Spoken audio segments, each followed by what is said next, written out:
Hello, welcome to Stephen Recommends, which is brought to you in part by Table Knights Entertainment. Please support chi- please support Child's Play. So, so this is Stephen Recommends, the show where we talk about games that you probably haven't heard of, but you should be checking out. My name is Stephen Nolan. I am an ace trainer who wants to be the very best, like no one ever was. Joining me this week is Drew Starr, a capture specialist who has to catch them all. True. Do you want to say Yeah. anything? Oh, you mean I get to talk here? Okay, no, I'm just kidding. Yes. Hi. Yeah. I played Capture Specialist, and I've also played a Enduring Soul. Also joining me is a psychic who's trying to blast apart everything and set everything on fire, named Keith Hansen. I don't know where you got that idea from. Full confession being, I have never actually played the game. I have only been on the game master's side of the screen. That being said, I am very glad that you invited me this week, and I'm happy to be here. And last but not least, we have a mystic who likes to hug trees and tree Pokemon named John Pruitt. Ah, your character. I like Pokemon almost as much as I like Bruce women. I'll take your word for it. And this week we are talking about Pokemon Tabletop Adventures, a fan-made system that is brought to you by, I think, 1D4chan. So basically, yeah, this is a system that is built on the D20 open gaming license and is completely fan-made to help you play Pokemon at the tabletop. Yeah, it's basically what you would pretty much expect from an open gaming license system. It's D20 based, has the same sort of stat systems. Surprisingly, no skill system at all to speak of. The main thing though is it has a similar powers or feat system to D&D 4E. So you have at wills, dailies, battles, and other things like that.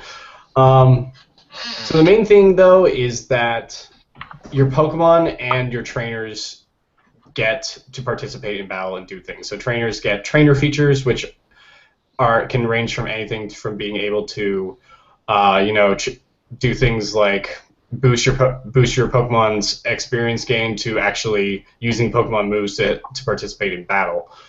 And Pokemon moves are basically what they learn in the video games and are set at various frequencies in order to keep them from just spamming moves over and over and over again. So that's basically the main overview of the mechanics. What we're going to talk about now is the various trainer classes, which are the big pull for this game because, for once, yes, trainers can do things. It's not like the video games where you have to just sit back and watch your Pokemon battle, saying, "Oh, it's my turn to attack." Now it's my turn to attack. No, you actually get to get in there and help your Pokemon fight in battles and such. It's really actually pretty cool. So we're just going to start off with Ace Trainer, and since Drew here, I'm pretty sure, has played an Ace Trainer before, we're going to let him talk about that. Yeah, Ace Trainer is sort of pretty much the all-around can-do-anything kind of thing. His base abilities are the ability to just boost his Pokemon's experience and just all-around boost the Pokemon. It can advance in a lot of separate ways, and it's very interesting at first. However, I am going to refute a point you made about it's very interesting when you can do a lot more things as a trainer. You still have to wait for your turn to act. It's just that your trainer also gets an action instead of just your Pokemon. Well, yeah, they still have a D20 style initiative system, but still there is the ability to actually participate, and your trainers are a little bit more active in battle than just sort of passively watching the whole thing happening. Absolutely, and that's really where Ace Trainer comes into play because of these abilities he's got. For example, he can do things like I actually have the book open so I can just get a quick idea here. His basic things are his Pokemon does more damage and gets more XP. I mean, those are just the basic abilities of it. Let's see. Exactly. the ace trainer is basically the one who wants to say, my Pokemon are the best in all the land. My Rattata is the top of all Rattata. I was about to say that, Top damn you. percentage. I was about to make that And I'll sound just, joke. guys, Percentage. confession, I spent a good 30 seconds trying to plug a USB thumb drive into what turned out to be an HDMI port. Okay, then. I'll help you there, man. We'll say this thing's going to go into a better. I'm getting all the bad things going off out of the way first. Carry on. Okay. So that's the other thing about trainer things is that the way classes work is a little interesting because Ace Trainer is a base class. Basically, what you do is as you level up, you can either take a new feat from a class that you have, from a list that your class has, as long as you meet the prerequisites for it, or you can take a new class, which is called an advanced class. It's sort of like trees. You start with the base of the tree, which would be like an Ace Trainer in this case, and then you can go into a bunch of other trainer classes within that tree, such as Enduring Soul, like Drew was saying that he played before, or a Type Specialist, which will boost certain types of Pokemon. If I can expand on that, actually, there's something like 7 or 8 base classes, and each of those classes has like 6 or so advanced classes. And there's even rules on cross-classing, where you might be an Ace Trainer, but you want to do something in the Mystic category. It's really intuitive how they make everything just work off of each other. Exactly. Granted, the cross-classing has some prerequisites to get into that cross-class, but still, it allows you to go outside of your base tree to go into another sort of class, which can make for some really interesting and fun to play characters. Yeah, and I've got a story for that one later. I made my DM hate me. Which one was this, me?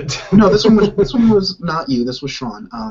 I was an Ace Trainer, Enduring Soul, Guardian. Guardian is a Mystic advanced class, which basically is focused on the abilities of absorbing damage. I built my character as a complete tank. There's damage reduction features, built my Pokemon very bulky and major into the defense stat type stuff. So he dropped me off a 200-foot cliff and I took 10 damage. That sounds like something that build would actually do. Yeah. I remember. Yeah, he had. I remember in a game. Sorry, he had rocks fall on me in a cave, and I just said, "Yeah, and your point." Rocks fall. I don't even take any damage. He actually had to roll. He actually rolled a couple dice and then said, "You know what? You just take 5 damage. I can't actually give, based on the rules, I can't actually make you take damage, but you take 5 damage." That's amazing. I remember in a game I played under Keith recently, I played a Guardian Mystic, but since basically the Guardian part was the second advanced class, because you can take up to 3 classes before level 20, that's the fun part. So you can have up to 3 different classes worth of things you can take feats from. So I took Guardian as my second advanced class. I was playing a Mystic, and we decided, the first advanced class was just something I naturally went into, just based on who my character was and based on what her abilities would naturally evolve into. But she actually had to learn how to become a Guardian. So, the person I learned from is, since we were in a feudal Japan setting, I got to learn from the Boulder on how to be a tough Guardian. That was a very interesting side quest. What happened was, at this point, the game was... So the game I was when it was divided into 2 different groups of players. I had the core, which was Steven and another guy, and some French players. This is the point where the French players were leaving, and I needed something to whip together really quickly. Now, most of that game, I will admit, was thrown together by the seat of my pants. I rarely wrote any material for it, as I learned pretty quickly. Anything you write for is not going to get covered. So as for fun, I decided to throw a little reference out there and have Steven climb up the mountain. And who better than an animated version of Mick Foley to teach Steven's character how to take a hit? Even that training did involve, I believe, getting held down and punched repeatedly in the chest. I think at one point I had to punch a rock repeatedly until it broke. I think you gained a point of con out of that, among other things, too. Did this guy do a hey look, a 3-headed Mankey on you? No, but... I love that move. I know you do. It worked.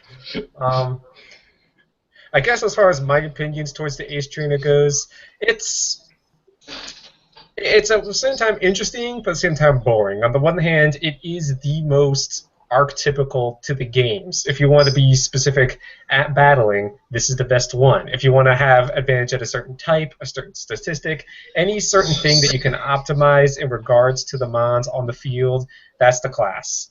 That being said, there are a couple features about it I did not like. The main cornerstone feature you've all mentioned, the enhanced training. What that does is it grants 20% bonus to his mon's experience. This actually worried me as a GM because I was worried that the player who was running the ace was going to outscale the rest of my party as he just had a much greater level curve than the rest of them.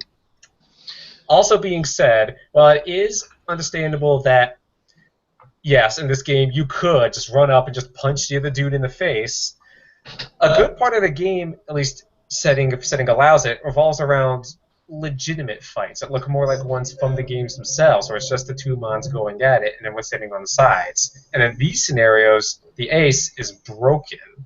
He can bring buffs out to his mons that very few other classes can. I think only the Mystic has the ability to throw a small handful their way, and they pale in comparison to what the Ace Trainer can bring to the table. Yeah, that's true. The Ace Trainer is really good if you're trying to play traditional and like with battles where it's basically just the Pokemon and if you try to everything has to basically be class for that. I mean, that's what its purpose is, and it accomplishes it very well. Yeah, I found that the Ace Trainer, while it's good at battle and legitimate battles at that, but if you're, I don't know, out in the middle of the woods, the Ace Trainer himself can't really do much unless he knows some kind of arms attack, which is, just hitting him with a stick. Also, I found that, oh shoot, now I forgot what I was going to say. That's okay. Yeah, that's the thing. Is like the Ace Trainer doesn't have much utility to him. He doesn't have many abilities that let him do anything outside of combat. He is one of your combat classes, but granted, it's not himself doing the combat. It's more him allowing his Pokemon to do the combat real good. Right. So sorry. Yeah, so that's great. But that makes the Ace Trainer really well if you can cross-class him or multi-class with anything that does give that trainer some sort of fighting skill. Also, the way that the game plays with XP, those XP boosts, the Ace Trainer is not the only XP boost in the game. When you have a lot of those, they're multiplicative. They do stack. So if you become a type ace, where that type gets an even bigger boost, things like that, it comes to the point where your DM gives XP for like the group, but you have to go and figure out the Pokemon that this mon killed or knocked out. Excuse me, the Pokemon that your little Pokemon knocked out actually gives double XP or something like that. So you have to figure out what part of that one cost and double it. That's the downside to the XP system. Unfortunately, it's very difficult when you have a big party if only one person has XP boosts. Well, I've noticed that having Exactly. big parties in this game just in and of itself is difficult just due to the amount of bookkeeping. As opposed to one character that every player sits down in a normal game, these people can have up to effectively 7 different characters that have to be statted out in their own entities. Granted, it's a bit less than, say, your traditional RPG in terms of able to monitor equipment and different things and stuff, but it could still be a bit of a logistical hassle for people who are kind of new to the whole thing. That's it actually definitely is a better system that's played with smaller parties. Like 2 to 3 is an optimal number, I'd say. 4 being pushing it. Didn't you run a campaign with like 8 players, Steven?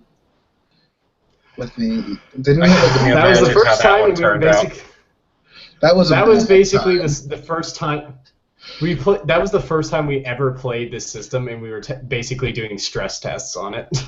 This was also the system where I let you guys start off with dragons. That was a great plan. Well, actually, it was more or less retarded than D&D with 20 people at the table. Actually, Our Steven, first stories about that game, none of them good. Steven, that's actually not it was hilarious. That's actually not a terrible thing when people start with dragons. Dragons are shit at low levels. They're not useful. This is true. At low levels, This is true. They take a really long time to get good. Underwhelming. Yeah. They take dedication to get good. Yeah, plus, you're right, it was a stress test. You were really stressed out by that. Ooh. Alright, so... Alright, so that's a lot about the ace trainer and a lot of things we said about it. Let's move on to the breeder. So the breeder is basically your typical support class. They literally just, that's what they do. They get Pokemon to just bang each other so you can get new. That's an image I didn't need in my head. Breeding. Don't go to the internet then, because that's half the fandom. Yeah. I'm glad you remember that, Steven. It makes me kind of sad. But I digress. Okay, so yeah, it's basically... There is actually a feat called Never Would Have Happened. This feat in Breeder basically allows two opposite-gendered Pokemon who are not in the same egg group, which is normally a requirement for breeding, lets them breed. So your Skitty Wailord stuff, it's happening. Oh, God. Oh, God. You are trying to keep this thing PG, right? I don't know. All right. Anyway, but basically, yeah, their whole point is that they are able to make Pokemon breed, so that way you can get baby Pokemon that has the stats and moves of the parent Pokemon, which is in the long con is really useful, especially if you're playing really long-term campaigns where you can actually pull this off. A lot of their advanced classes also are very utility and more sort of like in taking care of the group and taking care of mons. I've noticed most about this class is that you don't go into it in and of itself for the breeding part. No one cares about that, unless you do. I've noticed what people go into it for is the fact that all the little spin-off classes that it brings to the table. They don't go into that. They go into that to go into Evolver. They go into that to go into Artificer. They go into that to go into Capture Special. Actually, no, that's another class. I apologize. They go into for that sort of things. So it's that, and it is the best kind of support class, but I don't know. I actually have very little experience. I only had one in my game, and he kind of dropped pretty quickly. So yeah, it seems like something that would take a long time to do, and it would be cool to see it sometime. Yeah, the advanced classes are definitely very good for breeders, such as Evolver. It's a really strong thing because it allows you to like get Pokemon to evolve faster and do other things like that. I think there's a whole thing having to do with Mega. It benefited heavily from XY update when it was allowed to play with the Mega Evolution rules. That really gave it a big boost from being meh to holy cow, this is actually worth taking. Yeah, we had a character in our campaign that basically multi-classed into medic and other things, but they also had things like move tutor. They could teach various moves to things. They had I think one Hatcher feat by some DM fiat, but it didn't really make much of a difference because we didn't really do much with eggs. Right. Realistically. Yeah. So yeah, breeder is an interesting class. It's not really great unless you're going for the longer term campaigns, and it's more useful for its advanced classes, which you could probably multi-class into if you really tried. The next one that's up is, I believe, Capture Specialist, which is actually pretty good because the way you level up your trainer in this system is basically either by either by winning gym fights, winning contests, and yes, there is an entire set of mechanics for doing contests, which is pretty cool. So it's beating gyms, doing contests. Each time you win one of those, you get a level. Or you can scan things with your Pokedex, which we call DexP. Or you can catch Pokemon. So catching Pokemon is actually the fastest way to level because you can, for like every 10 Mons that you catch, you get a level or so. And that's what Capture Specialist is really good at doing, is just catching all of them, because when you need to catch them all, you gotta catch them all. What makes that so much better is just the basic abilities of the Capture Specialist. As long as it's based on your dexterity, so the higher your int modifier actually. So based on dex or int, the higher that one is, the easier capturing stuff is, and that's based on D100 rolls. So the higher stats you have, the better chance you have of catching. You can even go so far where when an ally rolls really well on trying to hit something, you can throw a ball at it. Yeah. Yeah, and that's another thing is like their advanced classes are really interesting because like they have things such as engineer, which goofily some of the prerequisites for entering into a class is actually having a specific amount of money so that you can buy a thing that your class needs to have, such as, for example, the engineer who needs to buy a robot arm to enter the class. It's But they are definitely able to an do things interesting like make little class. Pokemon I mean, They're as far able to as do the things like engine, make vehicles. Yeah, sorry, Keith, but let it's me okay. just finish Don't here. worry. They are able to make things like they're able to make things like little tiny Pokemon robots. They're able to make vehicles. They're able to make all sorts of crazy stuff, and it's a really cool. It's just sort of like a weird utility class, but you can do some really cool stuff with it. Or, for example, Snagger, which comes from the Pokemon Coliseum and Pokemon XD Gales of Darkness games, where you can literally steal other people's Pokemon if they're so unhappy with their trainer that they would rather just turn on them and kill them. Yeah, you tried to make maybe a Snagger once probably where, would do that in the first place if I got to that. yeah, basically Anyways, you get to scan how happy they are, and they're like, oh, we hate them, and you can snag them. It's kind of weird. Yeah, you anyways, can basically. It's kind of a cool mechanic. You can just sort of you can steal people's Pokemon. It's kind of cool. There is one thing, though, that I find interesting about the advanced classes under Capture Specialist, and I'll move on after that. And this is the first time that trainer combat really comes into play, and that's Juggler.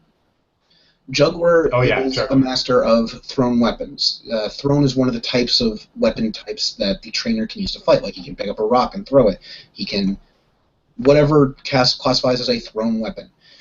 The Capture Specialist's basic ability is when you throw a ball or whatever, it does unmitigated damage to the Pokemon. So if it's, if it would bring it under a certain level, which would increase your chance of catching, great. Anyway, Juggler greatly increases that range, gives you all sorts of combo potential when throwing out a Pokemon, throwing out a ball, using a move upon release from a ball, things like that. The Juggler is a very interesting addition to that trainer can now fight kind of rule. Exactly. So moving on to the next one, we have the coordinator, which. Oh, okay. Yeah, keep go on. Sorry, I didn't mean to interrupt you. anyways, yeah. I'll be able to sign so I can just hold up and say. But I digress. As far as the Capture Specialist goes, it's an interesting class. I mean, my first thought about this, looking at this, was, so someone really wants to play Crystal from Special.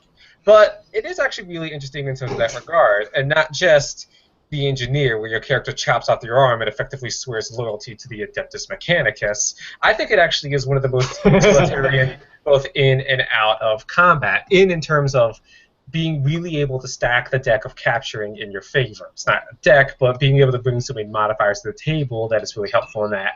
And out, mostly in terms of item construction, this is your engineer, this is your artificer, this is your ball manufacturer. This is the person who brings toys to the table. Oh yeah, and always they can make Pokeballs, they can make certain items, they can make even like magical hold items, I think. They're really cool. Since the XY update, are they able to make like Mega Stones and things like that? No, that is restricted mostly to anything involving Megas is usually handled by the Evolver class. Okay. Mm-hmm. Up to the abilities to write Megas just into the game for brief periods of time. It's a iffy feature, but it does allow you to play a bit with stats, especially if you've actually wanted to run a Mega Flygon. I know it's plenty. Mega anything. I wanted to see that. Yeah. So the next base class up is the coordinator. This is your contest class. All of its advanced classes it's basically the contest version of the Ace Trainer. They're all about making their Pokemon better at contests. They include things like beauty modeler, choreographer, cool trainer, cute idols, fashion designer, smart teacher, and tough guy, all having to do with various types of contests. I've never actually gotten to do anything with contests in games yet, but it's a kind of an interesting thing because they do have like a whole set of mechanics and like really trying to emulate how the contests work in the video games, and it's actually really cool. I mean, the contest is Well, the idea of the coordinator is a very important archetype throughout the media shown throughout the franchise. I mean, this is especially based off of the Pokemon Adventures manga series, where during the Ruby Sapphire arc, coordination in the contest did play a big role. However, I kind of feel a bit bad for the class in terms that it's a one-trick pony, yes, like the Ace Trainer, but battling is so ubiquitous to Pokemon that the Ace Trainer has something they could pull out for this very common thing. The coordinator is kind of sunk in terms of doing anything unless he took just the generic ubiquitous feats available in any class in any situation outside of the contest hall. I mean, it's amazing at what it can do in there, and it could build some pretty nice stuff. And if you really want a party face for your party, you make that person the coordinator. That being said, it's just I feel kind of bad in terms of they can't bring much to the table outside of the area of expertise. Still cool though. Yeah, I mean, if you were to do a contest-based campaign, player that would be willing to do it, cool. Or a campaign, especially around that. Right, and that could be a really fun campaign even, because it's basically just, instead of doing lots of battling, you just go from contest to contest to contest and do your contest thing, and that could be actually a lot of fun. Just to sort of try to especially with some of the more interesting classes like Mystic or Psychic. Use your use your abilities to enhance your performance in the contest instead of using them for battle. That could be a really interesting campaign idea. Yeah, you would have to build the campaign around the class and around those mechanics for it to actually be able to shine. Otherwise, it's going to get its moment in the sun and feel left out otherwise. There's very little else I can say about it otherwise, unfortunately. And that's the problem with it. I mean, it's fun, but it needs a very specific way to play for it to really be useful. Otherwise, it kind of just gets shunted to the side, like Bards. Except even Bards have more. I found them pretty useful at times, honestly. Even Bards have more of a point than coordinators, unfortunately. All right. Well, that being said, let's move on. So that being said, let's move on to martial artists. These guys are your physical fighters. They get up there with their Pokemon and beat the crap out of anyone in their way.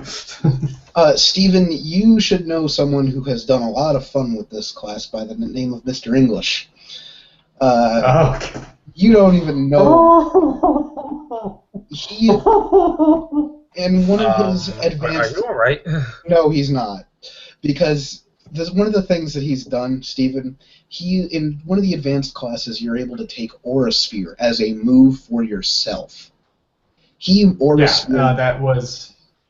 I think it was Aura User, yeah. But we ran into a bunch of Dunsparce, and he was just goofing off, and he threw an Aura Sphere.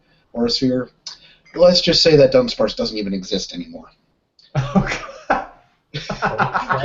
He rent it from existence. Yeah, so as you can tell, martial artists can get really strong really fast. They also have some of the most hilarious. They have some of the most hilarious advanced classes in the game, such as Athlete, which is all of their trainer features are basically just Space Jam lyrics. Come on and slam. They Welcome really to are. the jam. It's an interesting class. You also have Ninja, which is really cool. They can do some really fun things. Dirty Fighter is hilarious with its moves, such as two moves that imply that you're kicking someone in the balls. They really are. Both figuratively and literally. Pokeballs, people. Pokeballs. Pokeballs and real balls. All right. Anyways, martial artist is definitely very unique in this. This is the main way it gains classes. It's really most of the class features are gain insert move here, gain Mach Punch, gain Ice Punch, gain Low Kick. It's that sort of class. It can bring a lot of cool stuff to the table, especially if you start playing with some of the other classes. Weapon Masters gets the ability to actually. You've played Conquest. You know how ridiculous those guys look. You can actually act the part. It's got Ninja, which is like that. It's got the ridiculous Space Jam theme class for fun. And if you've watched too much Gen 4 and played it, and you just really want to run an Aura user, that's the class you go for. Plus, I don't even need to tell you how many times Black Belt has wrecked our DM's day Oh god, black belts are strong. Black belts and martial artists. Black belts are like the tanks. Powder. They are the tanks of the martial artists because of strong guy, toughest skin, wide guard. That wide guard literally saved us from TPKs. Yeah. I'm looking into that now. And another funny one in this class is massage therapist. I don't know how that slipped in there. It sounds like more of a You breeder gotta thing. put it somewhere. Sure, we'll give it to the martial artist. That's an NPC class, really. That's what I figured. Some of these classes were really designed for NPCs, and I believe that's what Massage Therapist is out of combat buffer. What it does is it basically allows it to raise stats and do quick healing and whatnot, but it really comes to shine out of combat. It's really one of those classes I think that belongs to a player who is seriously willing to play dedicated support or an NPC in town. Yeah. Yeah, exactly. So moving on, but our next one is Mystic, and oh my gosh, this is my favorite class in this entire friggin' game. Okay, so Mystics, these guys are super cool. They basically can do. There's literally no other way to say this. They do magic. They basically have their main ability is the ability to channel Pokemon. So they create this weird like connection with them, like some sort of weird telepathic connection, and then they can borrow moves. So they can say, "Okay, Pokemon, you have Flamethrower. I'm going to use Flamethrower now by sacrificing this much HP to do it."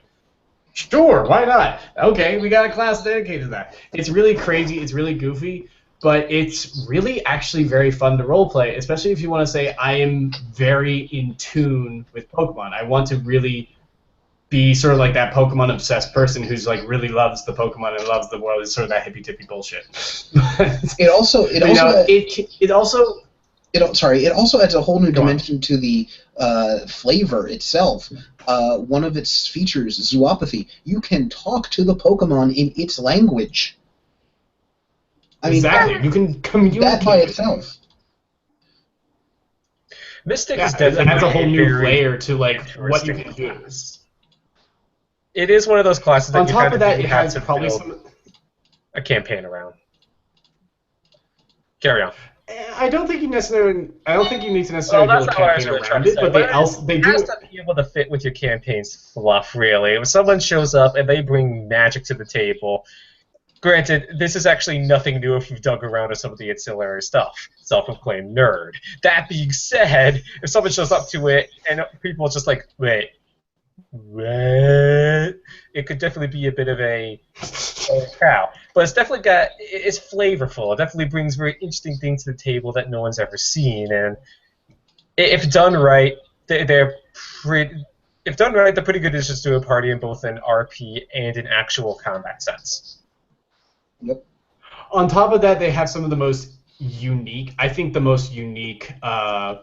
classes in the entire game. Such as, the first one is Body Snatcher. You are literally able to become a doppelganger. You can morph yourself to become another person. It's interesting. Like, the main mechanic is like being able to morph. You can morph to look like someone else. But the real mechanical benefit to this is you're able to, sort of like how you were able to borrow Pokemon moves and features, with the Body Snatcher you're able to borrow other trainers' features. So like let's talk about how, saying that Black Belt or that Aura user who was wrecking your day with their moves, you can just say Body Snatch them, now I have that move too, and can turn the tide on them. It also allows you to do weird things like imprinting voices, like being able to gain access to permanent access to forms, having just a generic form that makes you sort of unrecognizable. It's really good if you want to sort of just play like a spy or an infiltrator. It's a really fun class to play. You didn't use those classes' features more than you did in the game where you ran Mystic. I was as a GM, I was thinking, how is he going to play this off? And it has saved his bacon on quite a couple occasions, so it was worth a dip.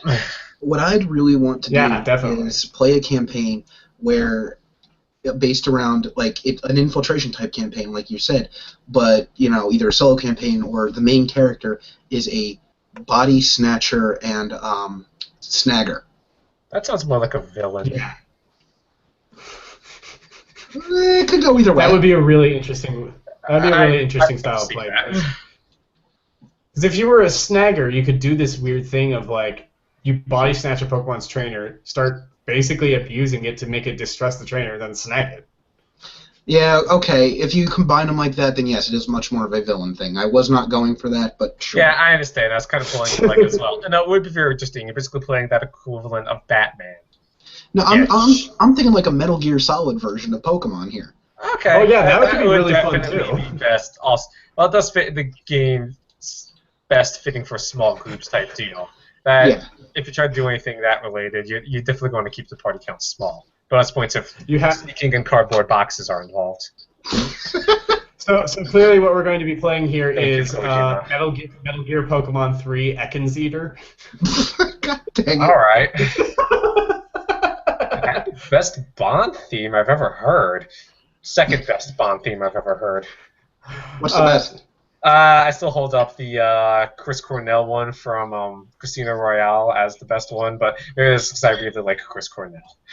All right. But yeah, so that's By Snatcher, but they have a bunch of other interesting ones in there too, such as Guardian, we talked about, which is like a very defensive one. They have God Speaker, which is a really cool one, which lets you channel legendaries and like use their power to power like these super powerful moves. Beforehand.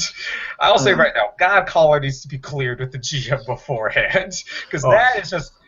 That also depends on what role the legendaries play, and if you do consider them gods in the game. And actually, that did factor a lot into my game's backstory, so it was really cool. Sorry, Steven, you were going to do it, but plot couldn't do it. I'd even like to point out Rune Master. Rune Master is very interesting. It's based on unknowns. I hate Just those things. take unknowns. Take unknowns, smash them together, and you get an even better unknown. Exactly, or like being able to create dimension doors that let you teleport across the world. EST.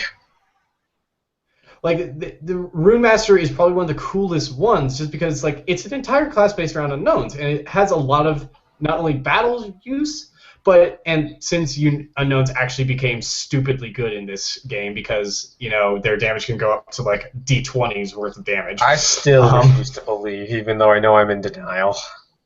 Oh, they're so good, especially when you start smashing them together. Suddenly, one Pokemon can have the entire gamut of damage types, and you can just send one Pokemon out against anything and be super effective. That's the power of Rune Master. But here's the other cool part: they can do things like explosive runes. You write explosive runes and can blow people up, or being able to draw unknown symbols on places and being able to see through them wherever you drew it. You can make use unknowns to make portals across the world to any place that you visited within like the last year, I believe. It's really interesting to play, but it also leads to a lot of really interesting possibilities for campaign storytelling. Because think about having like a town being run by a guy who's a rune master and has basically put all these unknown symbols all over the place to just keep watch on everyone in town. That could be a really interesting campaign, like a really interesting story idea. I'll be honest with you, that's just freaking creepy, man. Yeah, exactly. All right, let's move on before I get even more creepy. There we go. Next one All right. going to be Psychic. Psychic. The person who saw the game and really, really wanted to play Sabrina. It is a very interesting class. I mean, yes, you are drawing from that type. It is what it sounds like. You get to move things with your mind. Also do special Pokemon moves with your mind. It is pretty fun. If you wanted to play a bender from Avatar: The Last Airbender or Korra, this is the way to go because all the most of the advanced classes have to do with being basically an elementalist. They have Air Depths, Earthshaker, Fire Breather, Rain Waker, all of which can do like various Pokemon moves of those various types: Air and Electricity, Earth and Ground, Fire and Ghost for some reason, and Rain and Ice, and Water and Ice. Actually, if I remember correctly, they grant the trainer the Pokemon capabilities of like being able to manipulate that in the world. Like we'll probably touch on Pokemon. Yes, it does. You do get to play around. You do get to bend. I find this line the most interesting, not out of that, but for the empath. If you do want to play an actual legit in-battle cleric, this is your class to go. You want the in-game, in-battle buffs. You want the in-battle healing. That's the class you go for that. Plus, The clear you get to play yellow from special. That's kind of cool. There you go. Clear Sentient is I'm also not the only really one who's read that. Clear Sentient's also really interesting. They have a lot of like weird utility powers. The entry level is really high because you require like I think over 20 ints as a prereq. But holy crap, they have some really powerful abilities in there, such as like being able to like mess with people's minds and I think tell the future.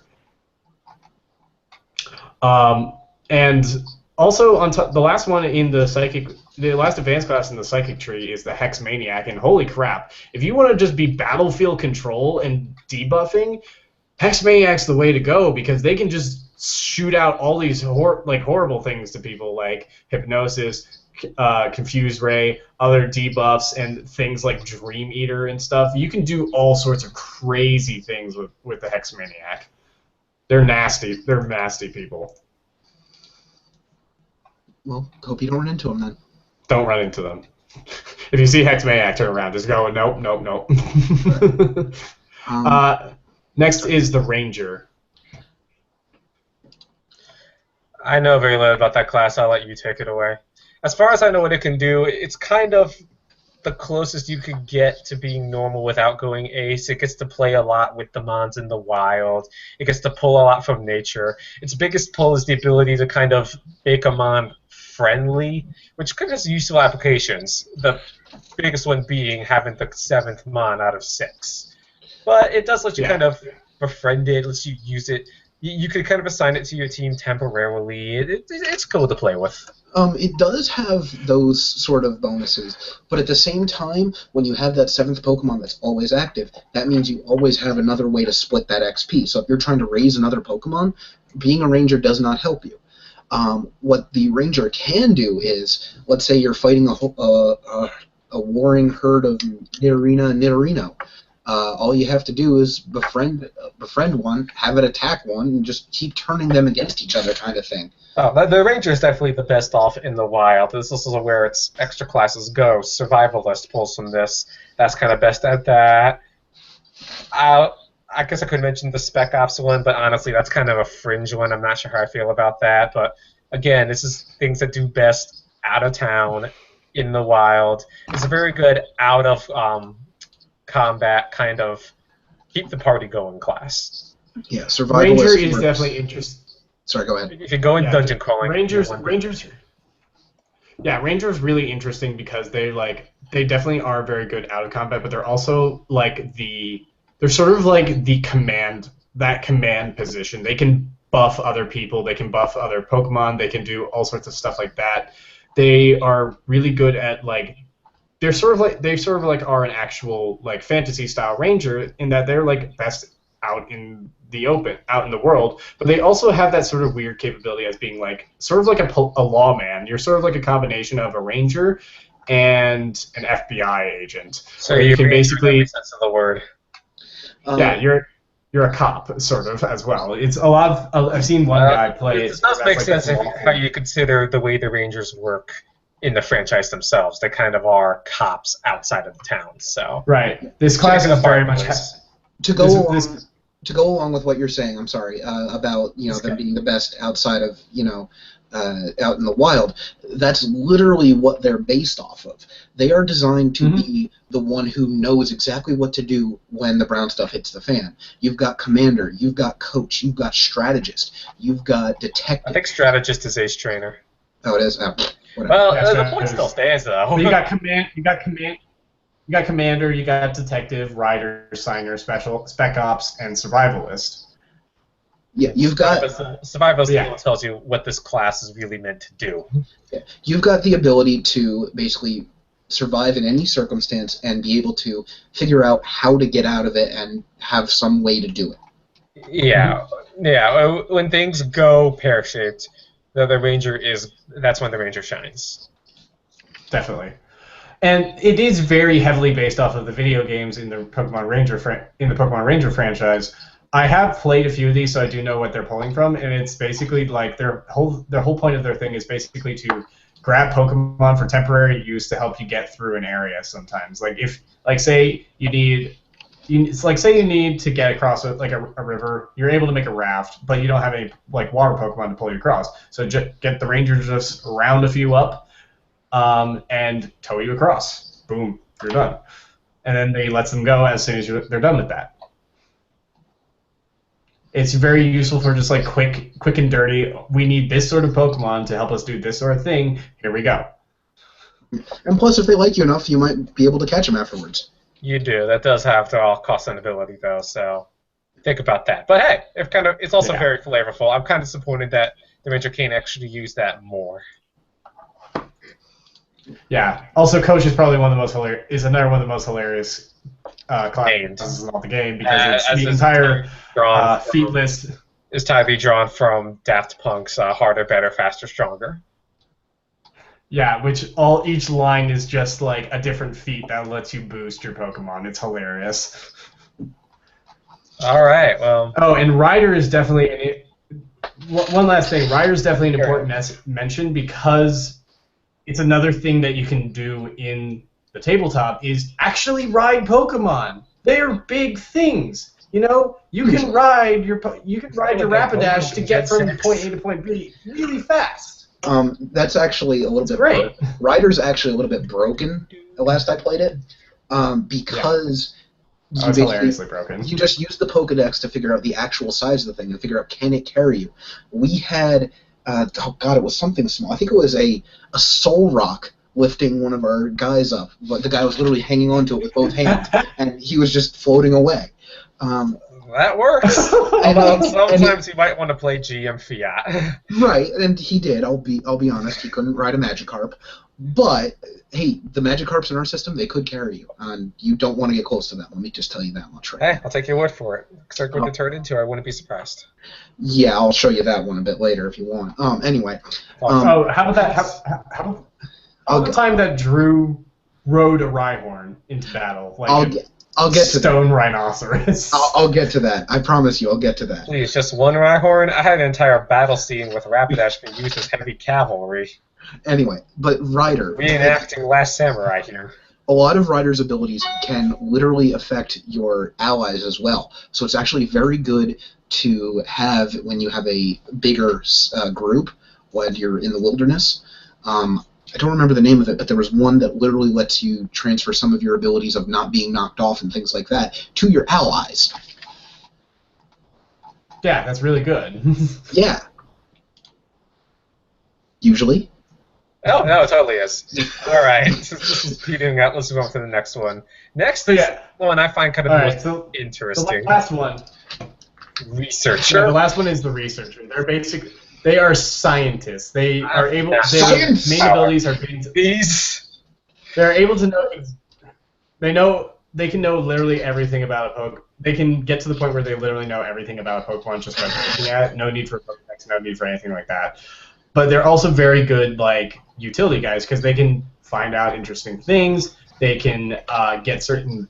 I think they can like give certain boosts and such. They can like actually give extra actions to your Pokemon by commanding them to do something. Field Commander.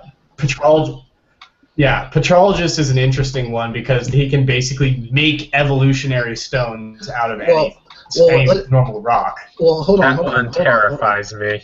I'd like to slow you down before you move on into the advanced classes there because, well, Patrologist is nice and all. There's something about the Researcher that is very obvious, and that's the fact that you literally know everything the Pokedex knows, and just a single look.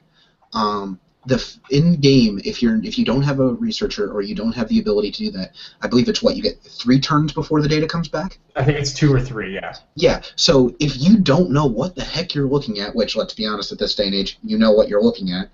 But for flavor-wise, if you don't know what you're fighting, you scan it. You're fighting blind for 3 turns, and in game, that's a long time.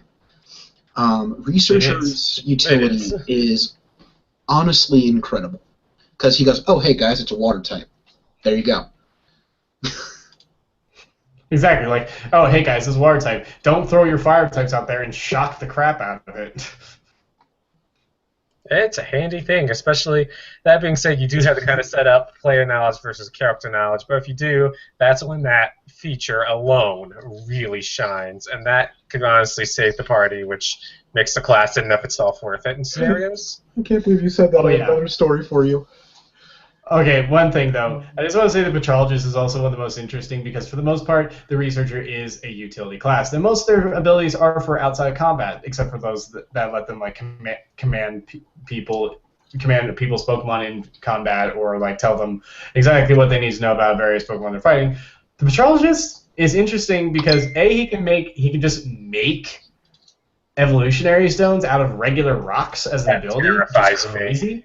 But on top of that, he can dig a hole, place an evolutionary stone at the bottom of it, and form a wildly destructive trap that just like Team Rocket pitfalls, except with an explosion at the bottom that can just wreck anybody's day. What? If you set it up beforehand, but still, it can happen. Cool. You get some cool abilities. You get the boom. All right. I don't remember which specific class it was, but there was one that lets you basically. What happened was one of my team members basically saw a Pokemon, and basically he knows everything, but he has really terrible like wisdom. So he'd roll a random number of the types of Pokemon there were, and he'd be like, "Oh well, you're fighting Dialga," because it was Steel Dragon that came up on the list. And you know the truth was we were fighting a 90-foot tall Sunkern, but That's also terrifying. I don't remember what. I'm pretty sure he was some sort of professor, researcher, whatever. So you know, I think he had a lot of intelligence, but not much wisdom. So it's interesting how these things work out, because you know the various things are based off of intellect or wisdom here. Exactly. So like it's a really interesting class. It can add a lot to a campaign, especially when you're playing with just Pokemon newbies who may not know like some of the newer generations and such. It's just, hey, look, I don't know that Pokemon, and the researcher's like, I do. Very useful. It's like, okay, I know you've never seen this before, but it's a Bidoof. You don't need to worry about it. Challenge Don't accepted. worry about it. It's just a stupid beaver. Challenge accepted. Have you guys read the like example of how turn progression works in the back of the PHP? Yes. They fight the Bidoof. The example of play where they fight the Bidoof. And the Bibarel comes out and wrecks the guy's Charmander. Yes. The Bibarel deserves some love. It does. All right. Well, that's all the classes. What do you want to talk about now? So actually, that's all the classes. Oh, let you keep talking. Carry on. Go on, Drew. Okay. I would like to go back, and we passed over a very important thing. We talked about the trainers and the classes and what they can do, but there's one important thing we missed. You know, what's doing the fighting? The Pokemon are doing the fighting. We didn't talk at all about how the Pokemon actually work here. All right, that's actually very interesting. Let's go into that. Well, as Steven mentioned earlier, this is based off of the D20 system, but I do find that the game designers tried to keep this as faithful as possible. All the different stats of the Pokemon, attack, defense, special attack, yada, speed, those are all in there. The progression rates are similar-ish to what you do. You get some leeway into how you level them, which is something I really want to mention later. In terms of that, the moves are kind of authentic in what they can do, what their effects in-game. The hit numbers are a bit... They're low. In my opinion, you could very low. Anything, but they just kind of chew the game to themselves. Unless you're stacking for misses and evasion, you're probably going to end up taking a few hits. So the way combat works is it's pretty similar to the game. You pick your move, you roll to hit, pretty authentic way, smack the guy in the face, and then follow up with a quick attack to ruin his day before he can hit you back.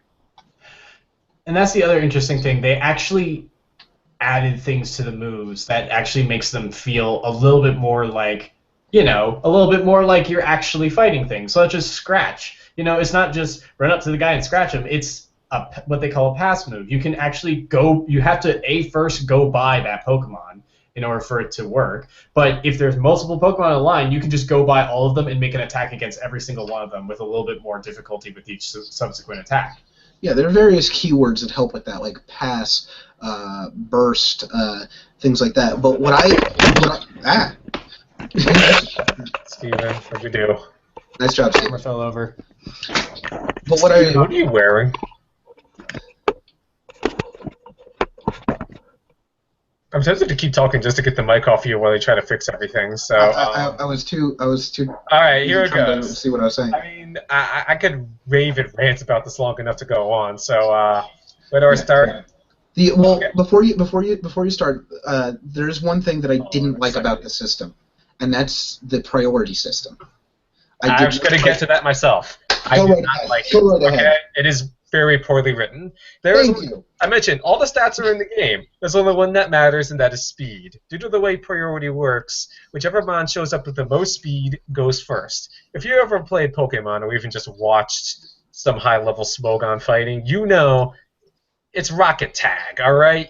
You hit it really hard in the face. I mean, competitive Pokemon is just, in fact, a big, complicated, orchestrated game of I know that you know that I know guessing game that you throw in and out. So whoever goes first basically wins. And that's my problem with the priority system, is that whoever gets first just brings such a big advantage to the table that the other person is I mean, yes, the other person's second in combat's always going to start on the back foot, but when you're down 35% health minimum, it leaves the poor second guy, who is almost always the GM, if the players realize this, with very little options. I honestly do think that there needs to be some sort of alternate system to decide initiative. That would be up to each individual GM to decide. I am slightly disappointed that the games did not allow that. Even in the ORAS update, they did not do anything in regards to that. Decent flaw, but overall the gust of the game is pretty well. It's just, if you're going to run the game, really think about how you are going to plan initiative out and who's priority and who's going first, because it matters a lot more than you think. Definitely. Okay, so one thing that I wanted to bring up and talk about is because when I show this system to new people, a lot of times the first thing they say about it is it's a lot like 4E, and it has a lot of 4E stuff in it, which honestly bothers me a little bit, because while yes, it may have been built with the same design ideas as 4E, it implemented them so much better that it actually makes it fun. I think the main difference is a matter of more freedom coming from a Pokemon video game versus less freedom coming from D&D. Like, the whole thing with D&D 4E was the problem was that you went from 3.5 down to 4.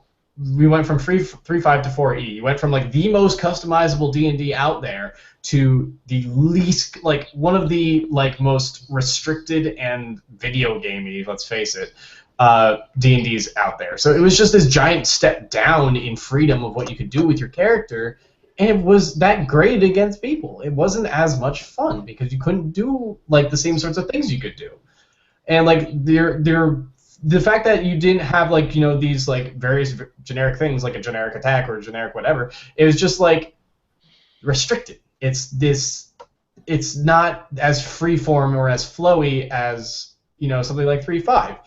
But with Pokemon, you're going from a turn-based RPG that is the Pokemon video games to suddenly not only having like more stuff that you can do in combat as other than just push button do attack, you can now also have your trainer take part in things. You can do whatever you want. You can talk to NPCs, actually hold dialogue with them. You can tell whatever stories you want. You don't have to go and fight the 8 gyms. You can do it if you want, but you can tell other stories. Suddenly, the whole world of Pokemon just opens up to you. It's this giant explosion of freedom. On top of that, instead of saying, oh, you need to only have this many at-wills or this many dailies or this many encounter level things, no, you just keep getting more and more and more and more things as you level up as trainer. So your just repertoire is increasing. As your Pokemon's level up, their repertoire of moves is increasing. You're just becoming more powerful and like actually having more options available to you as you increase.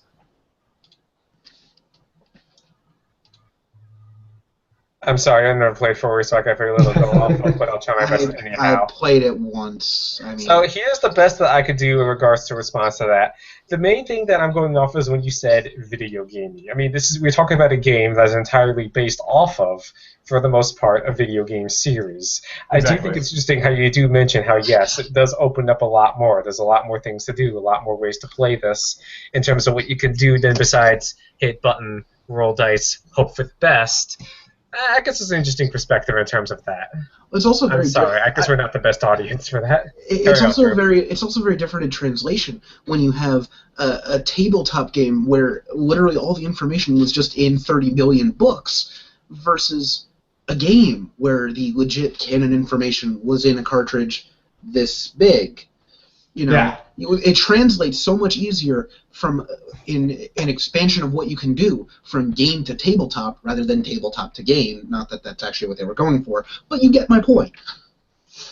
Yeah, I mean, the thing with 4E that people need to remember is, because I know you guys haven't played it before, but basically here's how it worked, was you had your at-will ability, like, think of how D&D 3.5 was or how 5E is or anything like that, right? Now, instead of having, like, you know, I roll to attack, or I use the spell, or I use this, like, these feats influence my attack, or things like that, instead say, I have this ability, push the button, and roll the dice. That's what I do. Like, Alright. does that sound as fun? Like, it sounds more like I'm playing an MMO. Yes, I've heard the rants, but honestly, as I've told my other friends before, I do actually want to see it for myself before I judge. Yeah, But I fair understand. enough, I get what you're saying. All right, the one time I played 4E, I DM'd it. I honestly had no problems with it, so I honestly don't see what 4E has to do with Poketop in the least bit. It's mostly when people see at-will, battle, and daily stuff, they just suddenly say, it's 4E, that's no good. And I think that's a problem, because I think Poketop is different enough that it's actually a lot more fun. I agree, and I think we need to get off the subject of 4E, because I think you're the only one tonight who said that it's Yes, like 4E. I'm sorry. Okay. You're I'm sorry. driving one away off to the side of the road. Overruled, get out. Is there anything Okay. else? There's plenty It's, of it's just been a thing. It doesn't have to stop at 4E. Yo, you're still here? You haven't said like anything all night. You got anything you want to throw in, man? No, I actually only know about Poketop because before Unhallowed, Steven would be finishing his session, so I'd be like packing a bowl or making a gravity bong, and I'd just be like, wait, what are you doing? What? Don't touch that Pokemon that way. It's funny Please because don't touch it with the bowl. Don't touch it with the bowl. Please do not give your Charmander weed. Lucid experience, dude. Oh my god. That's for putting that image in my head. You're like the best little buddy for a stoner. I lost my lighter again, Charmander. Get your ass over here. All right. Literally, Dude, put your dude. tail under We're okay. this We're still thing. trying to keep this. Why PG. do you think coughing is a thing? Okay, so let's get to very interesting. Drew, I actually want to pick your brain on one thing. All right. Kind of serious. We did about a 10-minute or so rant on the lack of initiative system and priority. How would you fix it? What did you do to do it? If you haven't GM'd, what would you do? I mean, let's just throw some ideas out there. It's difficult because our campaign was special, and it was there were a lot of Not just uh, saying because it's based off of a comic book that has special in the title. no I had to. I'm sorry. as in You it didn't was have to play. sorry as in it was different. A lot of the rules were DM fiat to make them apply to his world. So a lot of the things that were in the non-XY rules, because XY hadn't come out yet, were changed to be able to work in his content. Then the XY rulebook came out and just threw it all away. That's rough. So I guess well, the time transitioning from 1.34 to XY to ORAS, which actually managed to go through all three.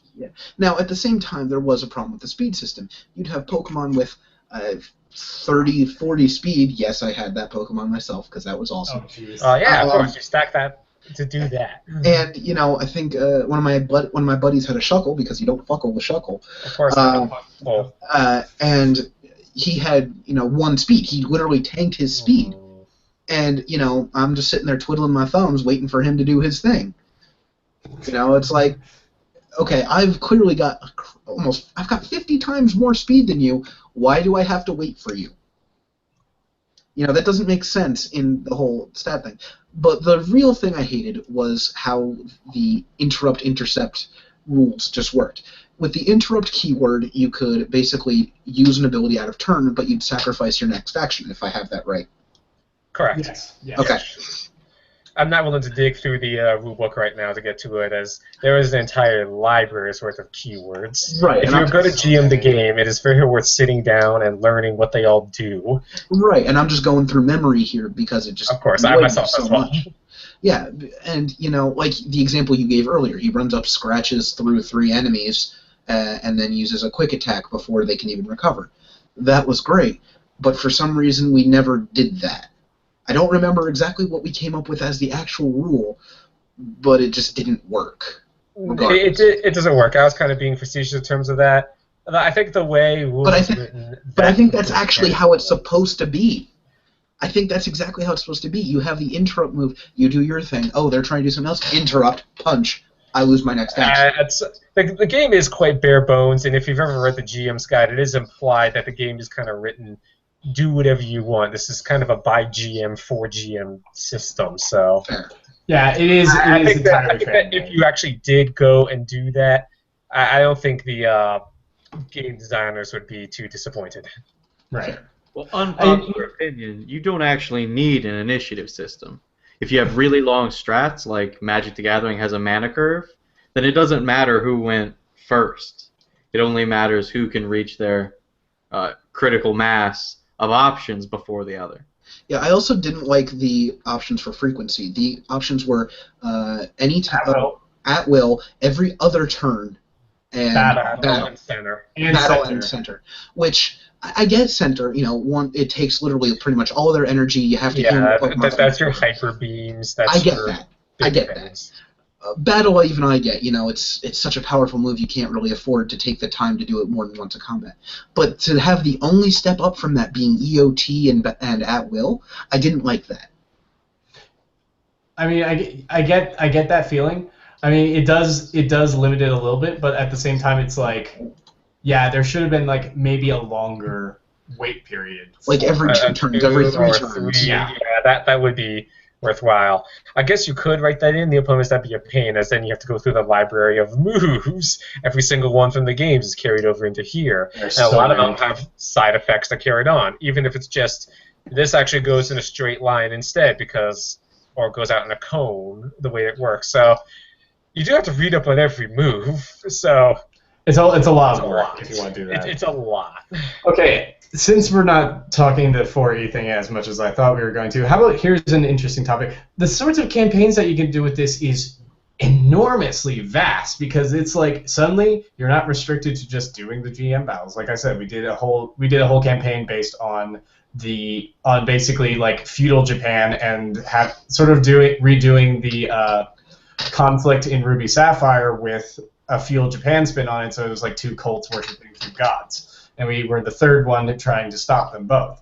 Another thing that we've done is we've done mystery dungeon games, where basically we just made a single Pokemon and played the Pokemon, because those things are I had a lot of fun running the mystery dungeon one. That is very interesting, as the way the players show up is, I just think that's easiest for new players, just due to the fact that by cutting out the trainer, no, this doesn't mean we have to fortunately cut out about an hour and a half of this video, but it does cut off on a lot of the bookkeeping that a player would have to do. I mean, everything is pretty straightforward in terms of that.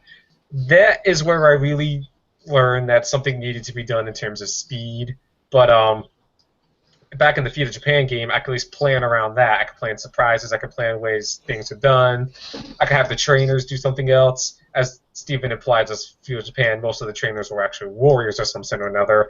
A lot of weapon masters that you guys didn't really get into, but yeah, if you have fought some of the guys, even some of your high-level mons would have gotten their guy to handed them 6 ways to Sunday. But I'm getting off topic, so yeah, I think it's easier in terms of bookkeeping. Yeah, that's a great idea, and like you said, it's not just the you're a trainer and you have your 6 Pokemon, because you have to keep 7 character sheets up to date for every battle. Yeah, that is something that got annoying and get really scared when they realize that, and it's just like, I'm sorry, it's nothing I can do. Look at the bright side; it's worse on my end if I have to plan this. Yeah, and I do want to mention that later. There are 2 things that can help. One is the type of character sheet that has 2 per page, of course. Yeah, the other is, if you, like most D&D people print out their character sheets and use pencil. That's not really intuitive to this system. Right.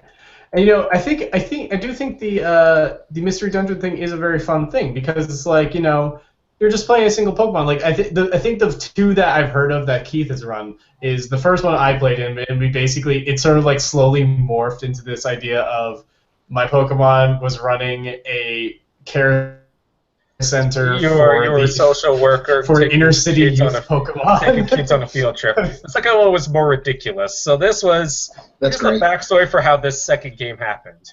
This was Pittsburgh, the night before Steven's wedding, and it's Pittsburgh, so we had absolutely nothing to do. Although I blame that for me being with people that didn't want to do anything. Hey, Pittsburgh has a lot of stuff to do in it. You just No, I it's even tried dragging the two guys I was without to do nightlife.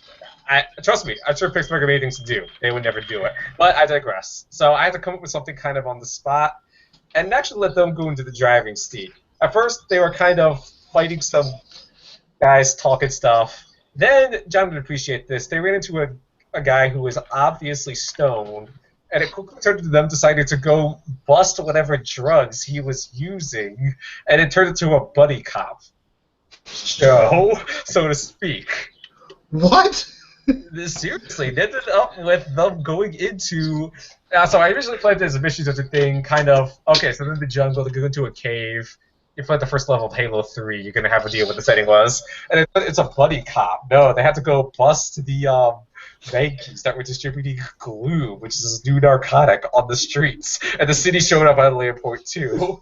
It got ridiculous. Heck, the boss fight was against a place linked by a sock and a throw, so I could call them Big Bird with his head honchos, Bert and Ernie. It was glorious. It's one of those things that it's kind of getting continued. It's not going too well because I have to try to kind of try to keep that running this on top of my head in a hotel room kind of idea going, but it's definitely it's something.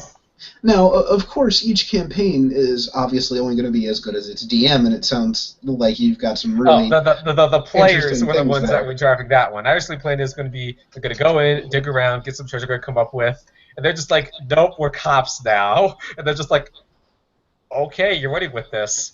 They asked me why they were on the drug case, though. I told them that they were very much in trouble after that incident where they rode bikes inside.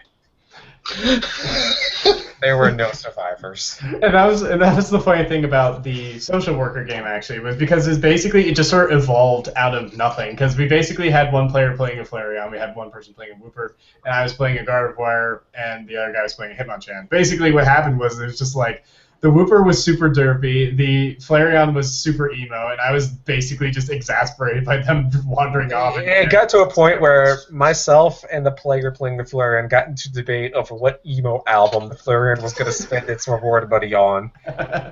Okay, you want to talk about having to stop your party members from wandering off? Oh boy, could I talk about something.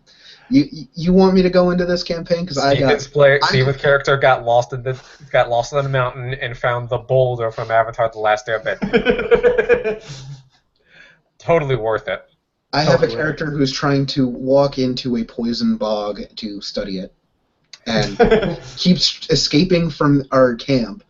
Walk over to it, and every now and then the person on guard will have to check on them. They'll fail the check, think he's still there. Go back to Duct tape. And then they'll realize he's gone. Call the alert. We go. We find him poisoned on the ground, completely almost dead. Drag his ass back. Steven, Seahawk. Yeah. Seahawk? Chris. Oh, Chris. You said Seahawks, and I was just thinking Not the football team. Player characters are both shitty stoners and shitty cops. They're both for murderer, and I don't know why people think that. Oh, no. The stoner was totally an NPC. I just made them as a joke, and it launched into them becoming bad cop. Well, renegade cops going in to go bust the drug distribution, and anyone's involved in it. They bribe Detective Snorlax. He watches out for them. They bribe him with coffee and donuts. All right. The best one was I got to write and explode as the stereotypical yell at everyone, the chief. Okay. Were you an old man? Please tell me you were an old man that told him to get off his lawn. No, but I did actually yell in order to stay in character. Okay, good. Then they asked me for a van. I told them they can't requisition that after the bike incident. Drew, do you have any I think I gave you guys a knockoff Ford Transit. How long you got? Drew, do you have any stories from the first campaign we ever played and ran? Oh, that one. You know of one story. Okay, sure, I'll tell it to you. I was. So you were playing Boris. Boris, the big, jolly, what was he, capture specialist? He was a capture specialist collector. Yeah. Oh yeah, you had the... I had the Brock complex. Yeah. Brock is a breeder. Brock from the TV show. Basically, Yeah, whenever there was a female NPC involved, I'd try to flirt with them, and one of the other player characters would drag me away by my ear. Then there was one time. So did we get Gen 4 where they just got a Chronogunk to sucker punch you and just drag you away after a while? It gets better. I promise. It gets much better. I hope so. That was 4 kids, for Pete's sake. So there was one point where we were at I guess it was like a dock warehouse trying to like figure out where all these bad people and their Pokemon were or something. And we were on the roof and we had the drop on the enemy about to enter. And I was about to do something, but I don't remember what it was I was trying to do, but I rolled a nat 1 on it. So you're trying to just enter in quietly. You were trying to sneak in. I was on the roof, man. How do I enter from the roof? Through a window or something, I think. That might be why you failed. Point is, long story short... That's the point. I ended up shouting the whole ambush tactic thing to like command it, and my pants fell down. Bad day. When I went to your warehouse, I was just like, the last time I let any character near a warehouse, Steven turned into a dock worker and walked off with a massive bag of coffee. just that one guy who asked for the cup of coffee in the games. But remember, it's all about supporting your DM's whims. Because when I went collector, I had an ability where collector counts shinies as twice towards their checklist or whatever. So I caught a Ponyta. And Steven told me that he would make it count as shiny and give it a rainbow mane if I would name it Rainbow Dash.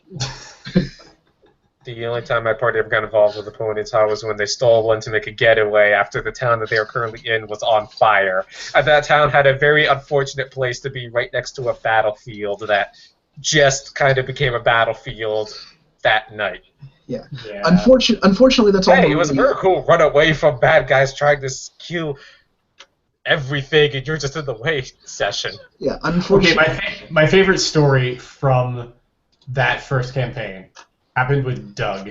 If you remember this. Our best friend Doug and his Magikarp. His magical. Oh, the Fu Manchu? Yes. This is what he would do. He caught a Magikarp. He's like, no, I can work this. My weapon is blunt weapons. I see where this is going. And beat the crap out of any other again. That's exactly where I expected that to go. To train this thing. Here's the thing, though, is right before it was able to level up, they got into a fight with a bunch of Diglett. These things were wrecking them. Wait, first click the link. I just posted in the chat. I have a good idea as to what it is. It's the comic. Yeah, it's the mainly guys doing the mainly thing too. Yeah. I was just like, guy bludgeoning things involving that. Yeah, where have I seen this before? So here's the thing, though. It's totally worth it. Right at the end of his XP gaining, they got into a fight with a bunch of Diglett. These Diglets were wrecking them with, I think, Magnitude. I don't remember. Over and over. It was like Magnitude or Earthquake or something, just over and over and over again. Just yeah. The Diglets back in the Cops campaign wrecked them even more. They back and were able to hide from the PCs. They got down to one saltless wheel. And I was like, if any of those Diglett got to go again, they were going to just die because of how much damage these guys were putting out. So, they got down to, one Diglett, and I'm just like, well, it's the Diglett's turn again. Have fun dying someone. And then Doug's like, wait, Magikarp's turn. I was like, oh, no. I was like, how is he going to be able to move there? Magikarp has 3 movement overland. He's like, flop, flop, flop, right next to it, tackle. Okay. Knocks the thing out in 1 hit, and then evolves on the spot. Okay, first of all, Doug is known as a dick for a reason. He has done something else in another campaign, which I will hopefully get to later, because you guys are going to want me to tell you about this campaign. Second of all, I just realized it now works. Check out the icon on the chat, because that is my Magikarp. I will explain that one, too. Well, the chat doesn't show up, unfortunately. In the Oh well. So, actually, over chat, there is something I do want to mention in terms of GMing. Now, there was one website that I relied entirely on for to run the game. Some good soul, God bless whoever you are, rolled up a randomizer program to randomize mons for the game. Wait, I would not be seriously? able to run this game without it, as I could not come up with enough stuff. Give me a link to that shit. Drew, Yeah, it's- I will link that right now, because Okay. this guy has a Drew- PayPal, and I feel guilty for not giving him money. Drew, That let me is how tell much I have relied on this. Drew, let me tell you how good this thing is. It lets you generate a number of mons. You can generate however many mons you like, from whatever level range you like, whatever type you like, whatever I can read it. habitat you like. I can read it, man. It's Yeah, so I just Steve, I just linked it. I know. I'm saying got that. it. I'm for saying the this audience. For the audience's benefit. I'm aware of how podcasts go. Yeah.